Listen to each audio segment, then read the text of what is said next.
ॐ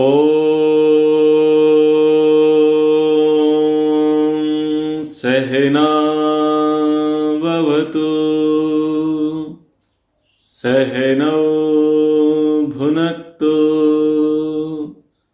सह वीर्यं करवावहै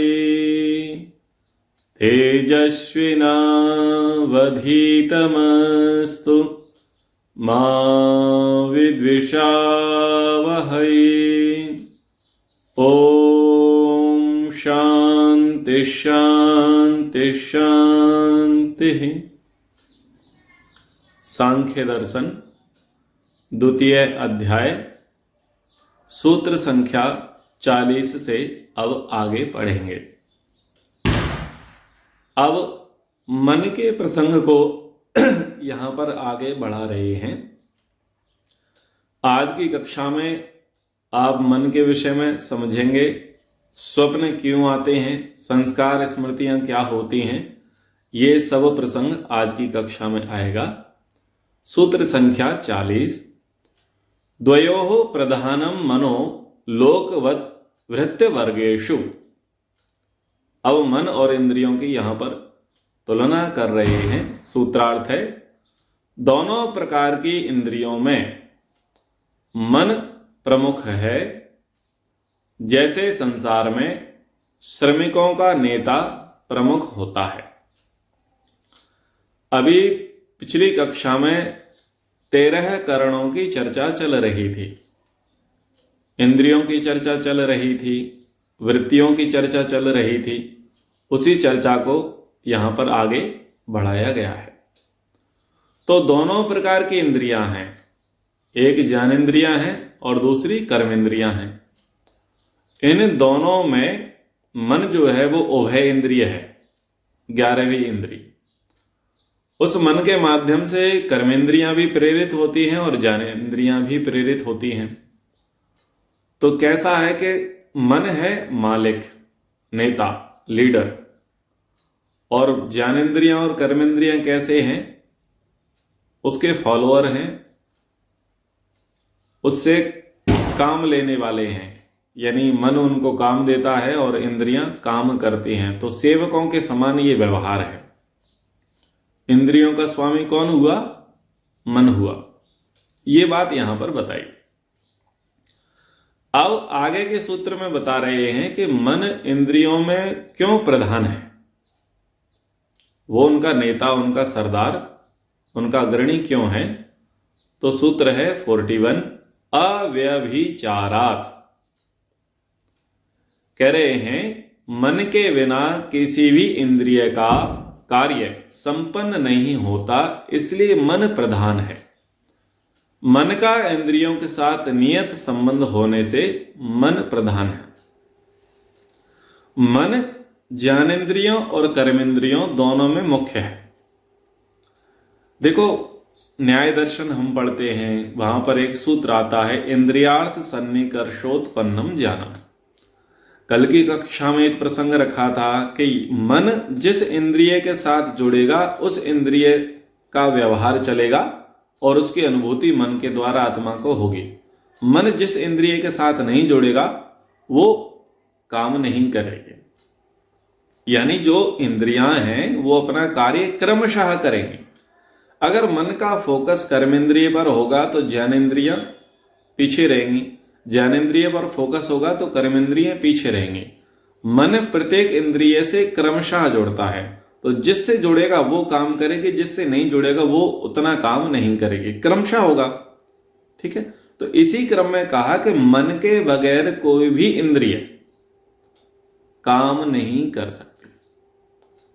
यानी आप इच्छा करोगे, जीवात्मा इच्छा करेगा, मन को संकेत होगा, बिना मन को संकेत दिए, संदेश दिए कोई भी इंद्रिय कार्य नहीं कर सकते।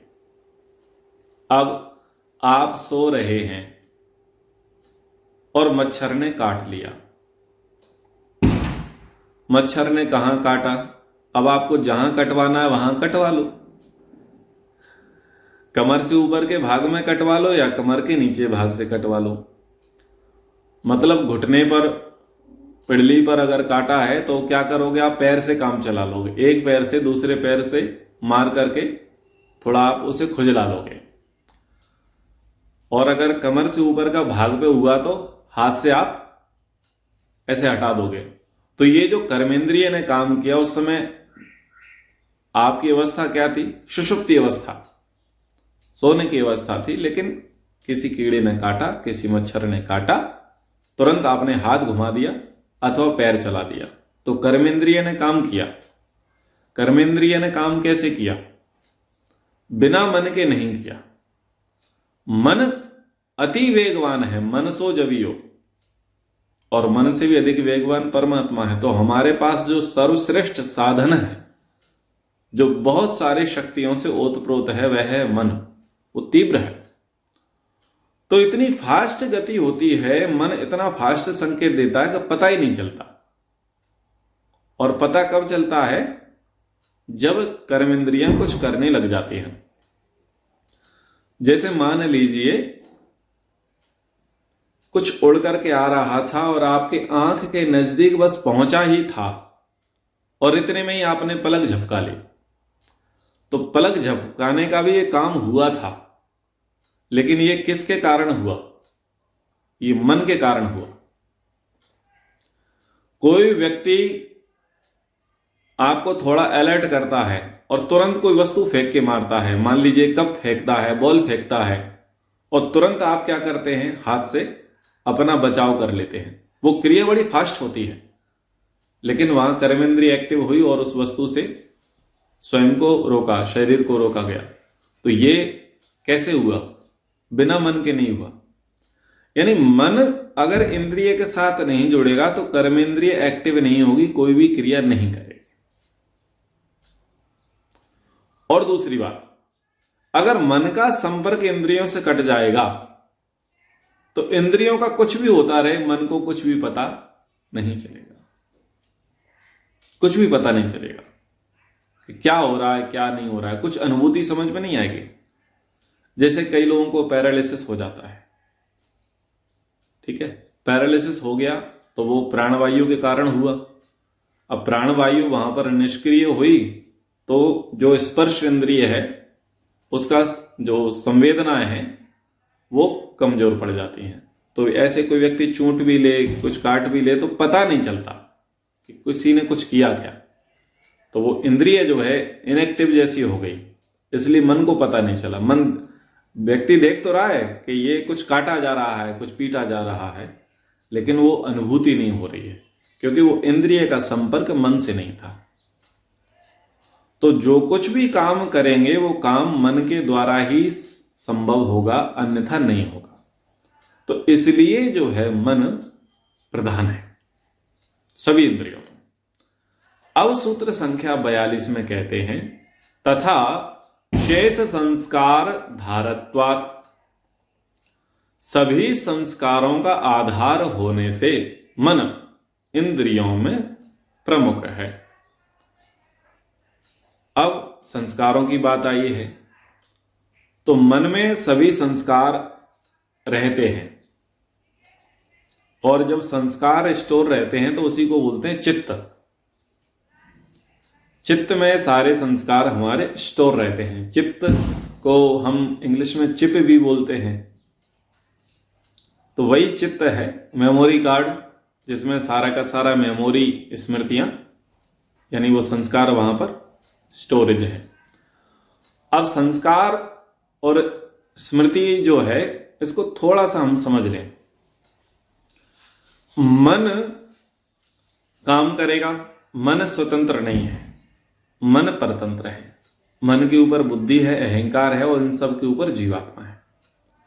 तो जीवात्मा के ही आदेश पर, जीवात्मा की ही इच्छा पर ये जो अंतःकरण है, मन बुद्धि अहंकार, ये कार्य करता है। अब मन इंद्रिय के साथ जुड़ा।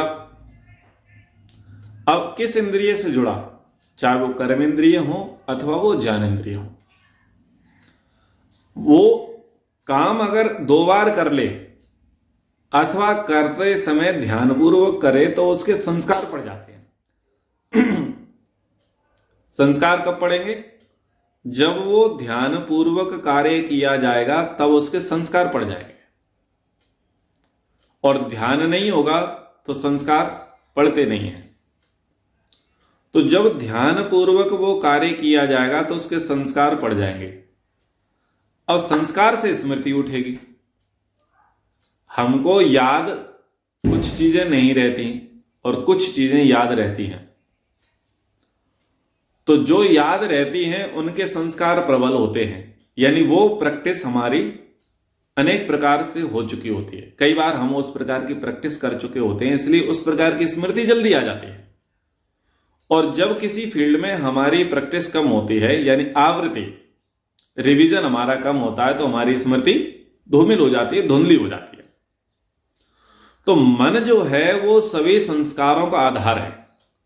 जिस जिस इंद्रिय से जो भी कर्म किया जाता है उससे संबंधित जितने भी संस्कार होते हैं वे सारे के सारे संस्कार मन में जमा हो जाएंगे। नेत्र इंद्रिय के माध्यम से जो जो कर्म किया गया हो, देखने का, जिसको भी देखने का, जैसा भी देखने का हमने कार्य किया होगा, तो वो सीधा सीधा हमारे मेमोरी में, यानी हमारे संस्कार बन जाएंगे। कान से जैसा जैसा सुना होगा, जो जो सुना होगा वो सब संस्कार आ जाएंगे।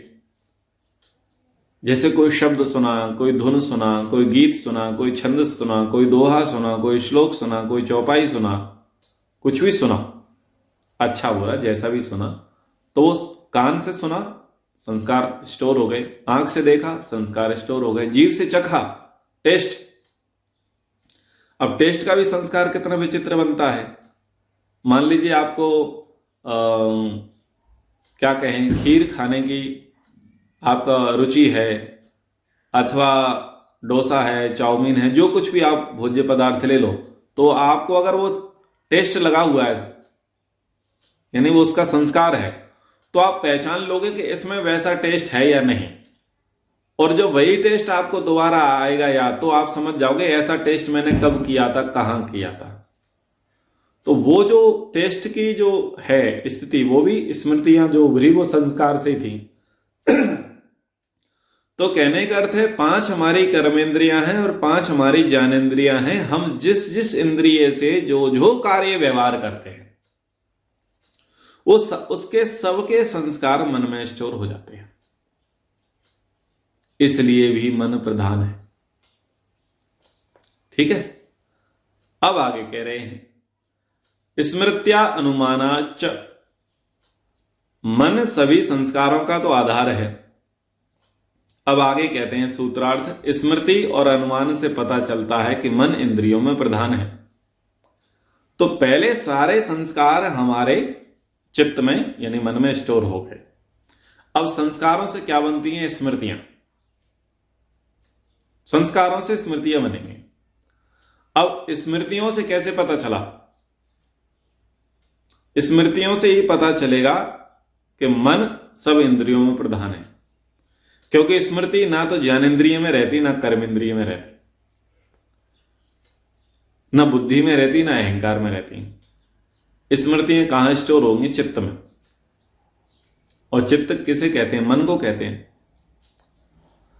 अब ये जो स्मृतियां हैं या जिनको हम स्वप्न कहें, तो आत्म मनसो संयोग विशेषात संस्काराच्च स्वप्न तथा स्मृति।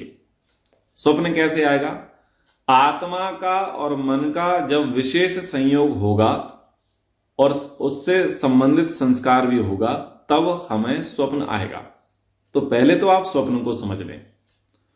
स्वप्न बिना स्मृति के नहीं आएगा, बिना संस्कार के नहीं आएगा। आत्मा का, मन का और संस्कार, ये तीनों का जब जमावड़ा हो जाएगा, तीनों का जब मिलन होगा, तब क्या होगा? स्वप्न प्रकट होगा। आप सो रहे थे, जीवात्मा तो नहीं सोता पर शरीर सो रहा था और कच्ची पक्की नींद थी। उस समय मन का और आत्मा का सन्निकर्ष हुआ। उनके सन्निकर्ष होने से कोई संस्कार जागृत हो गया, और जिस प्रकार का संस्कार जागृत हुआ उस संस्कार से संबंधित स्मृतियां आई। और स्मृतियां आई तो क्या होता है, स्वप्न होता है। और स्वप्न कैसा होता है, बेसिर पैर का, कहीं का ईंट कहीं का रोड़ा, भानुमती ने कुनवा जोड़ा। मतलब वो बहुत कम होते हैं कि एक सीक्वेंस में व्यक्ति को स्वप्न आ जाए। कोई कैरेक्टर कहीं का आएगा, कोई कैरेक्टर कहीं का आएगा, कोई लोकेशन कोई प्लेस कहीं का आएगा, कोई डायलॉग्स कहीं के आएंगे। स्पष्ट नहीं होगा लेकिन होगा। व्यक्ति सोचता है मैंने तो ऐसा कभी देखा ही नहीं, मैंने तो कभी ऐसा बोला ही नहीं। अरे भाई, तुमने नहीं देखा, तुमने नहीं बोला तो आया कहां से? बस वो खिचड़ी बन जाती है, जैसे वेजिटेबल खिचड़ी होती है ना, ऐसे ही स्वप्न में खिचड़ी हो जाती है। कहीं से कोई कैरेक्टर आ जाता है, किसी व्यक्ति का शरीर आ जाता है, और कहीं पर उस व्यक्ति का भाव आ जाता है। कभी कभी क्या होता है कि शरीर किसी और का है और अनुभूति हम किसी व्यक्ति की कर रहे होते हैं, और व्यवहार जो है वो व्यवहार कहीं और कर रहे होते हैं। तो अलग अलग चीज, अलग अलग प्रकार के जो है वहां पर स्वप्न वहां पर आ जाते हैं। तो जब तक हमने इंद्रियों से उसको अनुभूत नहीं किया होगा, यानी ज्ञानेंद्रियां और कर्मेंद्रियों के माध्यम से जिस कार्य व्यवहार को हमने नहीं समझा होगा, और उसके संस्कार यदि मन में नहीं होंगे, तो स्वप्न नहीं आएगा। कुछ ना कुछ तो देखा होता है, कुछ ना कुछ तो सुना होता है, कुछ ना कुछ तो कहा होता है, और कुछ ना कुछ कर्मेंद्रियों से व्यवहार किया ही होता है। बस उनके संस्कार मन में रहते हैं और फिर वो स्मृतियां उभरती हैं और स्वप्न आ जाता है। अब एक दूसरी कंडीशन है कि मान लीजिए कोई व्यक्ति पहले तो आंख वाला था और बाद में उसके गोलक टूट फूट गए, यानी वो अंधा हो गया किसी कारण से। तो ऐसा नहीं है कि उसके अंधे होने के बाद उसे अब स्वप्न नहीं आएंगे। टूट फूट गोलक में हुई है, मन में नहीं हुई है, तो उसमें भी वो रूप के आदि के सब प्रकार के संस्कार जो उसने नेत्रों से देखे होंगे वो आएंगे, स्वप्न आएंगे। पहले व्यक्ति सुनता था, बाद में बहरा हो गया,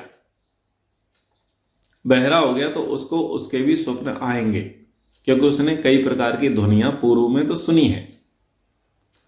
तो ऐसे ही किसी किसी इंद्रिय के निष्क्रिय हो जाने से, यानी गोलक के निष्क्रिय हो जाने से स्वप्न नहीं आएंगे, ऐसा नहीं होगा।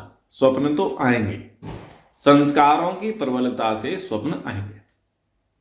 ठीक है, तो ये कहा कि स्मृति और अनुमान से पता चलता है कि मन इंद्रियों में प्रधान है।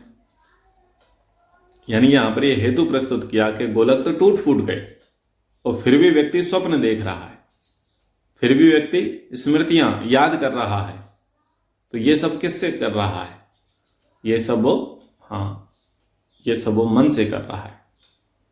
तो अब सूत्र संख्या 44 वहां कहते हैं, संभवेत न स्वतः, स्मृति संस्कार के बिना स्वयं नहीं हो सकती।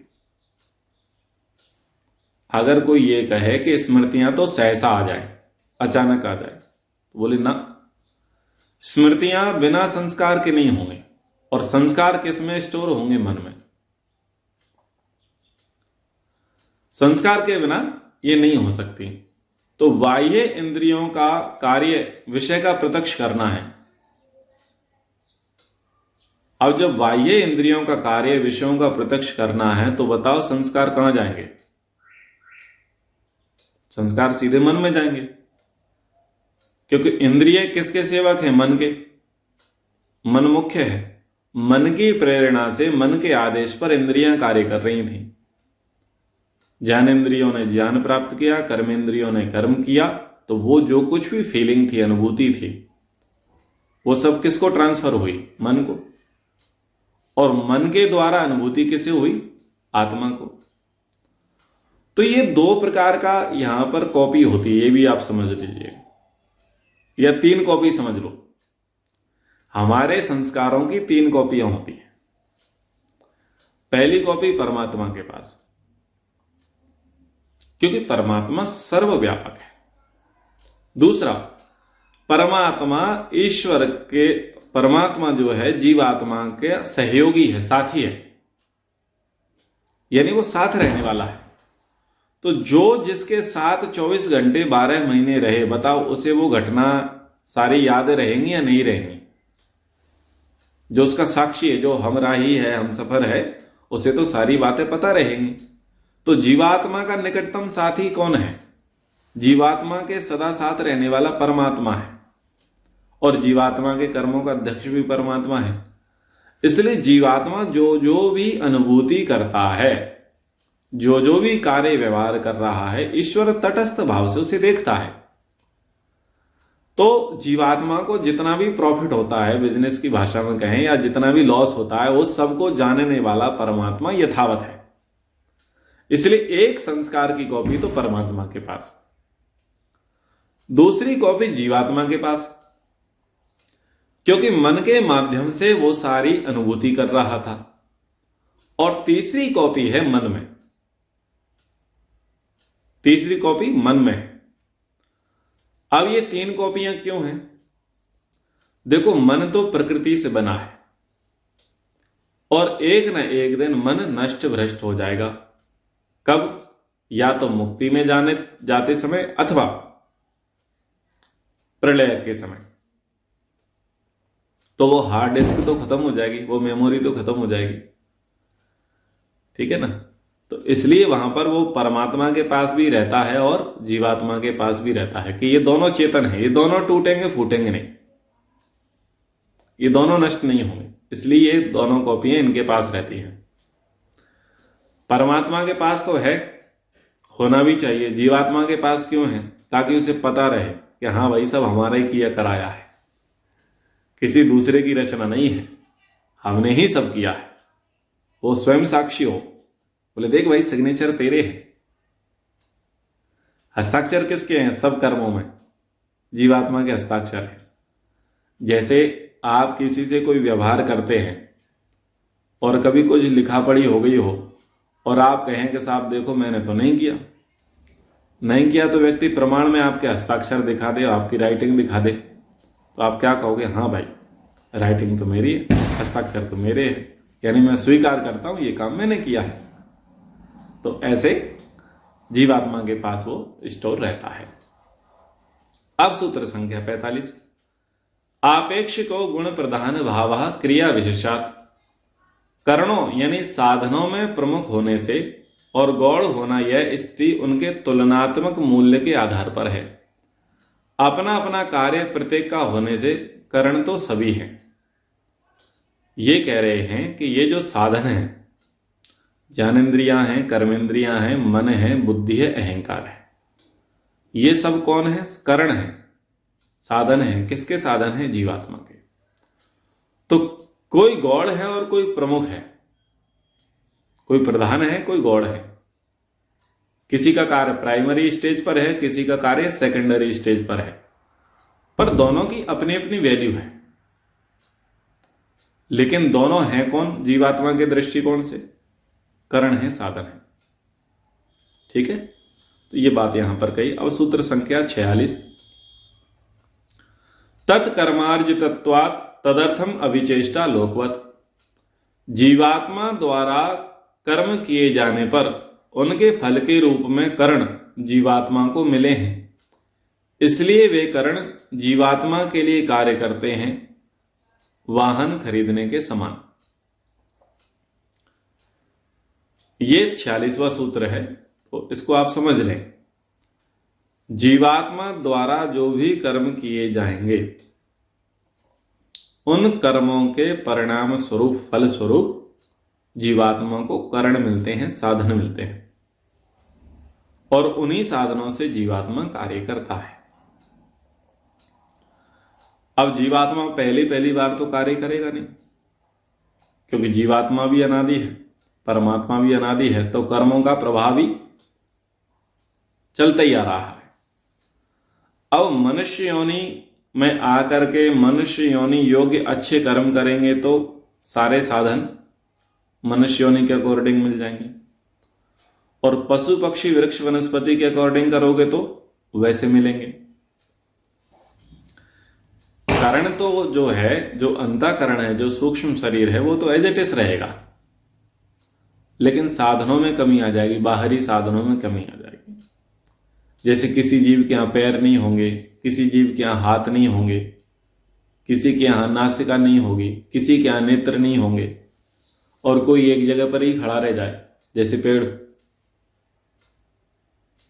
तो जैसे जैसे कर्म किए होते हैं वैसे वैसे कर्मों को भोगने के लिए अथवा कर्म करने के लिए फिर उसको वो हार्डवेयर दे दिया जाता है। कारण तो अंदर रहते हैं। तो पुरुष ने कर्म किए थे, उन कर्मों का ये फल है कि उसे मन इंद्रिय दिए गए, पुरुष कर्म के अनुसार ही उसे ये प्राप्त हुए। इसलिए पुरुष का प्रयोजन भोग और अपवर्ग सिद्ध करने के लिए इंद्रियों का व्यापार है। जैसे संसार में जिस पुरुष के द्वारा पैसा देकर के वाहन खरीद लिया गया, वह साधन उसका प्रयोजन सिद्ध करने के लिए है। आपने कैसा वाहन खरीदा? आपको माल ढुलाई करना था तो आपने लोडिंग गाड़ी खरीद ली। आपको ज्यादा ट्रांसपोर्ट का काम करना था तो आपने क्या खरीद लिया? ट्रक खरीद लिया। आपको सवारियां इधर उधर लेके जानी थी तो आपने ऑटो रिक्शा टैक्सी ले ली। और आपको केवल ऑफिस जाना था तो आपने 4 व्हीलर ले ली। तो आपकी कैसी जैसी रिक्वायरमेंट थी उस रिक्वायरमेंट के अकॉर्डिंग आपने वो साधन ले लिए और उन साधनों से आप अपने प्रयोजन की सिद्धि कर रहे हो। सूत्र संख्या 47। समान कर्म योगे बुद्धे प्राधान्यम लोकवत लोकवत। सभी 13 करणों में करणत्व समान होने पर भी बुद्धि की प्रधानता है, जैसे संसार में मुख्यमंत्री की प्रधानता है। ठीक है। पुरुष का प्रयोजन सिद्ध करने के लिए सभी करणों का प्रयोजन साधन कर्म समान है। मन का, बुद्धि का, अहंकार का, ज्ञानेंद्रिय का, कर्मेंद्रिय का।